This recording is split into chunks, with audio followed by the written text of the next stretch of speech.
Right now, you are probably sitting in a room full of light, lamps, screens, LEDs glowing from every corner. You do not even notice them anymore. But 200,000 years ago, when the sun went down, the world went completely dark. No streetlights, no candles, no flashlights, nothing but the stars and whatever was watching you from the shadows. So what did your ancestors do when the light disappeared? The answer built everything you call civilization. For most of human history, darkness was not just the absence of light. It was a predator, a real physical threat that could kill you. Lions, hyenas, leopards, snakes, all of them hunted at night. And for hundreds of thousands of years, humans were on the menu. Your ancestors could not see in the dark. They could not outrun the things that could. When the sun went down, the safest thing you could do was stay very still and hope nothing found you. But then something changed, something that rewired the entire trajectory of human evolution.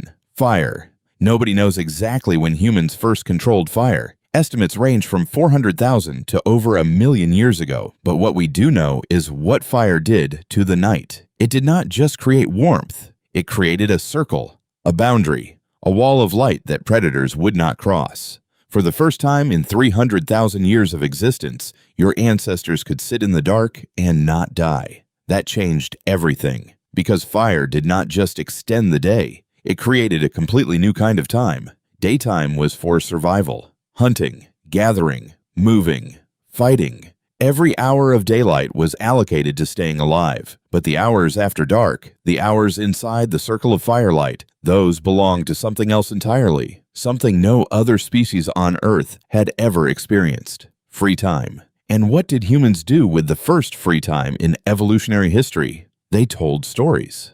In 2014, anthropologist Polly Weissner at the University of Utah published a study that changed how scientists think about human culture. She had spent 40 years studying the Juhwansi Bushmen of the Kalahari Desert, one of the last groups on Earth still living in a way that mirrors how our ancestors lived for hundreds of thousands of years. She recorded and analyzed hundreds of conversations, both during the day and around the fire at night. What she found was striking. Daytime conversations were almost entirely practical. Who is hunting where? Who took more than their share? Who is not pulling their weight? Gossip, complaints, logistics, survival talk. But at night, everything changed. Around the fire, 81% of conversations were stories.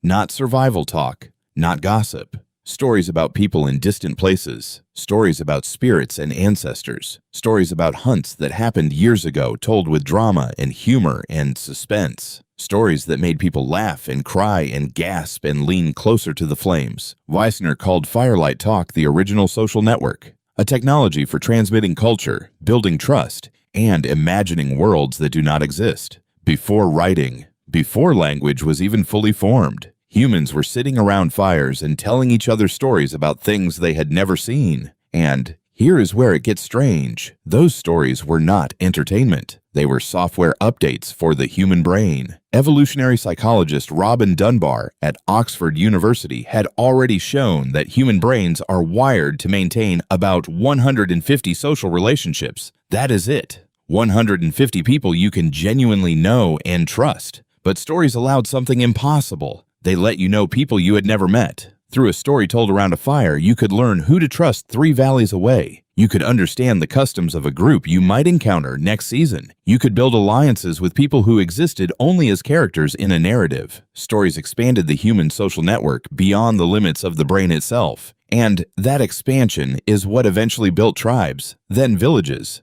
then cities, then civilizations. But your ancestors did not just tell stories at night. They also slept differently than you do. In 2001, historian Roger Ekirk at Virginia Tech published a book that overturned everything modern science assumed about sleep. He had spent 16 years combing through diaries, medical texts, court records, and literature from before the Industrial Revolution, and he found something that nobody expected. For most of human history, people did not sleep in one block. They slept in 2. They called it first sleep and second sleep. You would fall asleep shortly after dark, sleep for about 4 hours, then wake up naturally around midnight. You would stay awake for 1 to 3 hours. Then you would fall back asleep until dawn. This was not insomnia. This was the default. For thousands of years across every culture Eckhart studied, two-part sleep was considered completely normal. But what did people do during that midnight waking period? They prayed. They reflected on their dreams. They visited neighbors. They talked quietly. They thought. Some of the most creative and reflective moments in human history may have happened in this strange, quiet window between first and second sleep,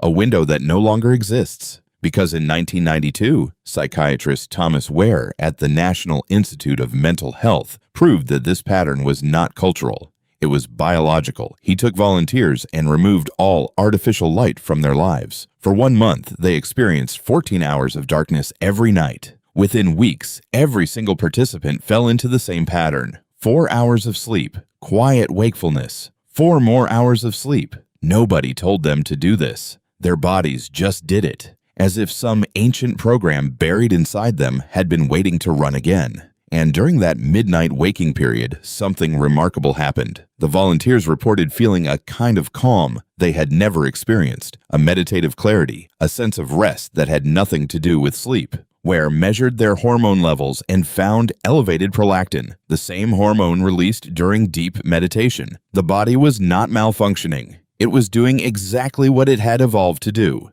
creating a window for reflection in the middle of the night. A window that humans had used for hundreds of thousands of years. A window that artificial light destroyed in less than 2 centuries. Here is what happened. In the 1700s, oil lamps became cheap. In the 1800s, gaslighting spread through cities. In 1879, Thomas Edison filed the patent for the electric light bulb. And within a single generation, the night disappeared. Suddenly, you could work after dark. You could shop after dark. You could scroll after dark. The boundary between day and night, the boundary that had defined human life for 300,000 years, was erased. And nobody asked what was lost. What was lost was this. Your body was designed to spend 4 hours in the dark, awake, in a state of reflective calm that modern humans never experience.